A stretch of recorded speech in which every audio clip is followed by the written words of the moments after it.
മഹാനായ ശൈഖുന സുൽത്താനുൽ ഉലമ കാന്തപുരം ഉസ്താദ് 974 സമസ്തയുടെ കേന്ദ്ര മുഷാവറയിലേക്ക് തെരഞ്ഞെടുക്കപ്പെടുന്നത്.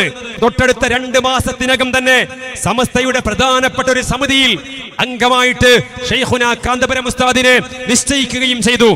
ആവേശത്തോടെ വളരെ ഇഖ്ലാസോടെ സുന്നത്ത് ജമാഅത്തിന് വേണ്ടി ഓടി നടക്കുന്ന ചെറുപ്പക്കാരനായ ഒരു പണ്ഡിതൻ സമസ്തയുടെ അഡ്രസ് തന്നെ മേൽവിലാസം തന്നെ മാറ്റി എഴുതുമെന്ന് അന്നത്തെ ആലിമീങ്ങൾക്ക് ഉറപ്പുണ്ടായിരുന്നു.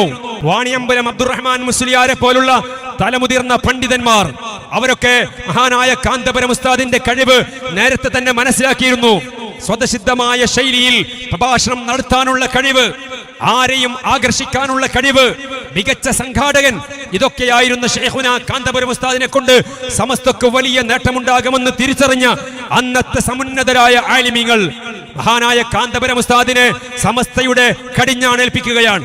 985 സമസ്തയുടെ 60ാം വാർഷിക സമ്മേളനം നടക്കുമ്പോ ആ സമ്മേളനത്തിന്റെ സ്വാഗത സംഘത്തിന്റെ ജനറൽ കൺവീനറായിട്ട് തെരഞ്ഞെടുക്കപ്പെട്ടത് ശൈഖുന കാന്തപുരം ഉസ്താദിനെയാണ്. 60ാം വാർഷിക സ്മരണിക സമസ്തയുടെ ചരിത്രം വളരെ വ്യക്തമായിട്ട് രേഖപ്പെടുത്തപ്പെട്ട പുസ്തകമാണത്. ആ പുസ്തകത്തിൽ കാണാം AP ആ ദ്വയാക്ഷരങ്ങൾക്ക് സദസ്സ് കാതോർത്തു.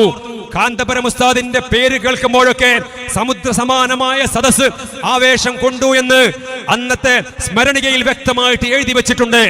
1 മണിക്കൂറോളം നീണ്ടുനിന്ന കാന്തപുരം ഉസ്താദിന്റെ സ്വാഗത ഭാഷണം അതിരുകളില്ലാത്ത വികാര വായ്പോടെയാണ് സദസ്സ് ശ്രവിച്ചത് എന്ന് സ്മരണികയിൽ നമുക്ക് വായിക്കാൻ വേണ്ടി കഴിയുന്നുണ്ട്. കേവലം 40 വയസ്സ് മാത്രം പ്രായമുള്ള പ്രഗത്ഭനായ ഒരു പണ്ഡിതൻ സമസ്തയുടെ ദിശ നിർണയിക്കുന്നതിൽ മുന്നിൽ നിന്ന് നയിക്കുകയായിരുന്നു.